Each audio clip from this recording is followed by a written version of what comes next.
আমি দেশ এবং জাতির কাছে আমি এটা বিচার দিচ্ছি। একজন প্রবাসী রেমিটেন্স যোদ্ধা হিসাবে জায়গায়, জায়গায় আমি আজকে বিচার দিয়েও কোনো প্রতিকার পাচ্ছি না। আমার কাছে সব রকমের এভিডেন্স আছে। আমার ২ টা বাচ্চা নিয়ে এখন আমি রাস্তায়, রাস্তায় পথে ঘুরতেছি আমি। রাজধানীর ৩৩ নং ওয়ার্ডের বাসিন্দা সালাম খান ২০০৭ সালে জীবিকার তাগিদে সৌদি আরব যান। সেখান থেকে ১০ বছরে ১,২০,০০,০০০ টাকা আপন বোন ও দুলাভাইয়ের ব্যাংকে পাঠিয়েছেন। কিন্তু সালাম খান যখন দেশে ফিরেছেন তখন তার বোন ও দুলাভাইয়ের কাছে টাকার হিসাব চাইতে গেলে তারা তার টাকা দিতে অস্বীকার করে এবং বলে, তোর টাকা আমরা এখন দিতে পারবো না। তখন সালাম খান বংশাল থানায় একটি সাধারণ ডায়েরি করে। অসহায় সালাম খান টাকা পাওয়ার আশায় বিভিন্ন সংস্থার কাছে আবেদন করেছেন, কিন্তু এতেও কোনো প্রতিকার পায়নি।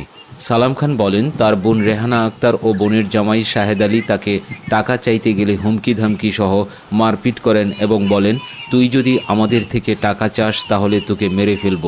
সালাম খান তার পরিবার নিয়ে এখন আতঙ্কে দিন যাপন করছেন। আজকে আমাদের কেটিভি বাংলার স্টুডিওতে উপস্থিত হয়েছেন একজন প্রবাসী রেমিটেন্স যোদ্ধা জনাব সালাম খান।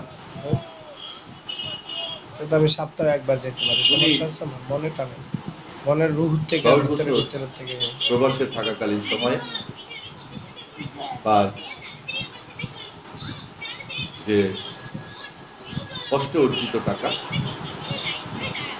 সেই টাকা বাংলাদেশে পাঠিয়েছে তার মার অ্যাকাউন্টে এবং সেই টাকা দিয়ে তার মা তার আপন বোন এবং বোনের জামাই সেই টাকা আত্মসাৎ করে তাকে পথে বসিয়ে দিয়েছে। সেই বিষয়টি আজকে আমরা সালাম খানের মুখ থেকে জানতে চাই। সালাম, আপনি বলেন আপনার যে বিদেশে এত বছর ছিলেন এবং বিদেশে যে অর্জিত টাকা সেটা কিভাবে তারা আত্মসাৎ করে? আসসালামু আলাইকুম। আমি মূলত ৩১ অক্টোবরে ২০০৭ আমি সৌদি আরবে যাই নিজের কাজ করার জন্য। নতুন দিনে আমি ওখান থেকে আসি ২০১৮ জুনে বাংলাদেশে ব্যাক করি। আমি ওখানে থাকাকালীন অবস্থায় আমার কষ্ট উপার্জিত ১,২০,০০,০০০ টাকা, এটা আমার মায়ের অ্যাকাউন্টে দিয়েছিলাম। এটা আমার মেজ বোন রেহানা আক্তার ও তার হাসব্যান্ড শাহেদ আলী এই টাকার দেখভাল ব্যাংকের সবকিছু তারা করে। যেহেতু আমার আম্মা অসুস্থ ছিল বেশিরভাগ সময়, আর ব্যাংকের ব্যাপারে একেবারেই অজ্ঞ ছিল। তারা এই ব্যাংকের যত কিছু যা যাবে তারাই। বাংলাদেশে ২০১৮-তে যখন আমি আসি, আসার পর তাদের থেকে টাকার হিসাব চাইতে গেলে দিচ্ছি বলে সময় কাটে। লাস্ট পর্যন্ত যখন এই যে ২৫-এর দিক দিয়ে আমি তাদের বলি যে আমার টাকার হিসাবটা ঠিকমতো যদি তোমরা দিতে পারো দাও, না হলে আইনের রাস্তা। তখন থেকে নির্ভরতা ৭০,০০০ বার কলমা পড়া তো তখন ওই থেকে বইয়া হামলা, বক্সায় বাসায় এসে পর ৪বার হামলা করে, যেটা নিয়ে আমি বংশাল থানায় এটা নিয়ে ৩ বার আমি জিডি হত্যার করি। বাচ্চারা একটা কথা বলছে, জিডি ওদিকে তো এক পাড়া আমি জিডি করি। ও তাইলে তারপরে আর ১১ ৭০,০০০ বার সেপ্টেম্বরে একটা কলমা মামলা পড়া হয়। যাই মামলা হওয়ার পরে তারা ৮ দিন বক্সা দিব পর্যন্ত তারা কবরে বাসায় ছিল। আর আজাব ৮ দিন মামলা পর্যন্ত আল্লাহ বাসায় তাআলা থাকাকালীন নিয়ে অবস্থায় আল্লাহ তাআলা পুলিশ ওয়াদা কোনো করবে। অ্যাকশন নেয়নি। তারপরে তারা ১১ সেপ্টেম্বরে তাদের উপরে মামলা হয়েছে। তারা ১৮ সেপ্টেম্বরে তারা ১০ জন লয়ার নিয়ে তারা জামিন নেয়। এমন তো অবস্থায় তারা বাসায় এসে পর হামলা দিচ্ছে যে আমাকে যাতে মামলা আমি উঠাই নিই, না হলে আমাকে যে কোনো সময় জানে মেরে ফেলবে। আমার ২ টা বাচ্চা আছে ছোট, ছোট। আমার ওয়াইফ একজন স্টুডেন্ট, সে অনেকদিন যাবত কলেজে যেতে পারতেছে না। বলতেছে রাস্তায় বের হলে উঠাই নিয়ে যাবে। আমার কাছে সম্পূর্ণ ভিডিও আছে যে বাসায় এসে হামলা করছে।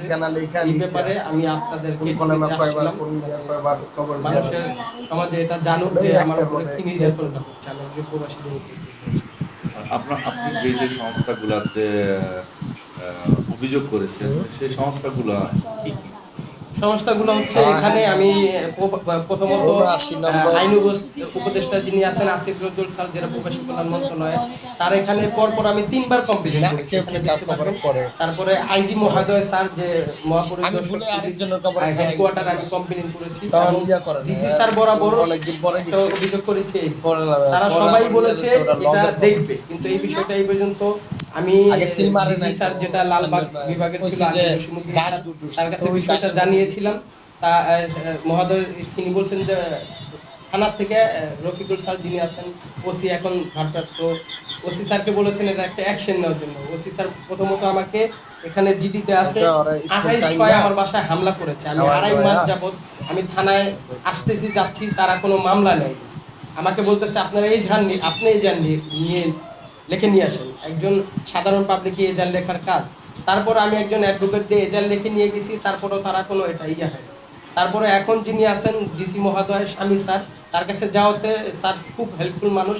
তার কাছে যাওয়াতে তিনি একদিনে বলেছেন আজকের মধ্যে তার মামলা নাও, রাত্রে ৬টা পর্যন্ত বাজুক, তুমি এখানে বসে থাকবা, যদি মামলা না নেয় আমি বিষয়টা দেখবো। তো তারপরে তারা মামলা নিয়েছে ২.৫ মাস পরে। এখন এমন অবস্থায় তারপর আবার ১৩ তারিখে রাত্রে বাসায় ১টা ৫-এ এসে আবার হামলা করে, যেটার গতকালকে তদন্ত অফিসার আসছিল। তো তাকে আমি দেখাইছি ভিডিওগুলো, এখন হুমকির ভয়েসগুলো আমি দেখিয়েছি।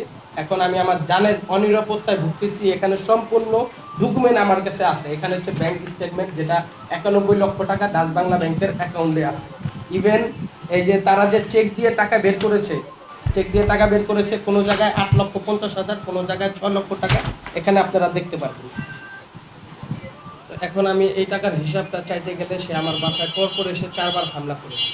এখন সে আমাকে মামলা উঠানোর জন্য এখন জানে মেরে ফেলবে এমন বলতেছে। সে আগে ৩৩ নম্বর কাউন্সিলর যিনি ছিলেন আউয়াল হোসেন আওয়ামী লীগের, তার সাথে এই যে সে রাজনীতি করতো আওয়ামী লীগের। এখন সে আবুল হাসনাত রোডের ৩৩ নম্বর ওয়ার্ডের রোড ইউনিটের সাধারণ সম্পাদক। এটা নিয়ে আমি মূলত রুহুল কবির রিজভী স্যারকে এটা নিয়ে কমপ্লেন করেছিলাম, যেটার কাগজে এখানে আছে। রুহুল কবির রিজভী স্যার নিজে সিগনেচার করে দিয়েছে। ইভেন যে সদস্য সচিব আছেন রবিন স্যার, তার কাছে আমি অভিযোগ করেছিলাম, এখানে আছে। এবং ভারপ্রাপ্ত চেয়ারম্যান তারেক রহমান স্যারের বরাবর অভিযোগ করেছি। তারাও এই বিষয়টা ফরওয়ার্ড করছিল যে নয়ন ভাইকে দেখার জন্য। তো এই বিষয়টা আমি যারা রাজনীতির উচ্চতম যারা নেতা আছেন তাদের কাছে আমি এই বিচারটা দিচ্ছি, আমার যাতে একটা সলিউশন দেওয়ার জন্য। সে জানি আমাকে বাসায় এসে পর এমন হামলা না করে। আর বেশিরভাগ হুমকি দিচ্ছে। আমার ওয়াইফ একজন স্টুডেন্ট, সে অনেকদিন যাবৎ কলেজে যেতে পারতেছে না, বলতেছে রাস্তায় বের হলে সে উঠতে না। আমি মূলত যে এসি স্যার আছেন চকবাজার, এসি স্যারের এখানে পর ৫ বার দরবারের মতো করে বসছে বিচার সালিশি ভাবে। তো এসি স্যারের সামনে আমার দুলাভাই আঙ্গুল তুলে থ্রেট দিচ্ছে এবং আমার বোন জুতা উঠিয়ে আমাকে মারতে আসতেছে। আমি এসি স্যারকে বললাম যে আপনি একটা ঊর্ধ্বতন কর্মকর্তা, আপনার সামনে কিভাবে আমাকে থ্রেট দিচ্ছে এবং জুতা নিয়ে উঠে মারতেছে। তো আমি বললাম স্যার আপনার সামনে যদি এগুলা করতে পারে পরবর্তীতে কি করতে পারে। আমি যতটুকু দেখলাম এসি স্যার এটা বিষয়টা দেখলো না, বিবাদীর হয়ে কথা বলতেছে। মূলত আমার দুলাভাই এসি স্যারের এখানে ইনফর্মার হিসেবে কাজ করে, যেটা আমি দেখেছি। ওনার ওখানে একটা খাঁচা আছে, পাখি পালে। আমার দুলাভাইকে দিয়ে পাখি কিনে আনতেছে। আমার বাসায় প্রথমত যখন ২৮/৬ হামলা করে আমি স্যারকে ফোন করেছি, আমার কাছে ভয়েস রেকর্ড আছে। স্যারকে বললাম যে স্যার এমন আমার বাসায় হামলা হচ্ছে, স্যার আপনি বিষয়টা একটু দেখেন। সে বলতেছে আমরা দেখতেছি বললে এই পর্যন্ত কোনো কিছু দেখেন না। এডিসি স্যারও এটা অবগত আছে। আর থানায় ওসি স্যার যিনি আছেন রফিকুল স্যার, ওই দিনও জেলা প্রশাসক স্যারের ওখানে প্রবাসীগুলোর মতো অভিযোগটা আছে, সম্পূর্ণ রিসিভ করবে আমার সামনে। স্যার ফোন দিয়েছে, স্যার বলছে যে স্যার যে এটা দেখেন বিষয়টা। তো স্যার বলছে যে আমরা দেখতেছি। সে একটু মানে মোট কথা মানে আমার জিনিসটা দেখার জন্য সে একটু রাগ হয়ে মানে এমন ইয়ে করতেছে। এখন আমি চাচ্ছি যে থানা থেকে আমি কোনো কিছু পাইতেছি না। আমি যে এখন প্রধান উপদেষ্টা আছেন ডক্টর ইউনূস স্যারের কাছে আমি বলতে চাই, ওর যে স্বরাষ্ট্র উপদেষ্টা আছেন আমাদের, তার কাছে আমি বলতে চাই আমাদের মতো প্রবাসী যারা জায়গায় জায়গায় হেনস্থ হচ্ছে, জায়গায় জায়গায় নির্যাতিত হচ্ছে, আপনারা প্লিজ প্রবাসীদের হেল্প করেন। না হলে আমার যে এখন সমস্যা, আমার 2টা বাচ্চা, আমার ওয়াইফ না থাকলে যে কোনো সময় আমি সুইসাইড করতাম।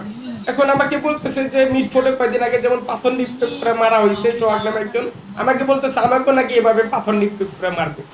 ৪বার একটা বাসায় হামলা করার পরে আমি কমিশনার স্যারের অফিসেও যায়, যে joint commissioner Farooq Hossain sir আছে তার কাছেও জানাইছি। সে বলছে যে তুমি ডিজি স্যারের এখানে যাও, ডিজি স্যার এটা বিষয়টা দেখবে। ডিজি স্যার এটা দেখছেও, কিন্তু থানার থেকে আমি কোনো হেল্প পাচ্ছি না। আমি দেশ এবং জাতির কাছে আমি এটার বিচার দিচ্ছি। একজন প্রবাসী রেমিটেন্স যোদ্ধা হিসাবে জায়গায় জায়গায় আমি আজকে বিচার দিয়েও কোনো প্রতিকার পাচ্ছি না। আমার কাছে সব রকমের এভিডেন্স আছে। আমার 2টা বাচ্চা নিয়ে এখন আমি রাস্তায় ঘুরতেছি।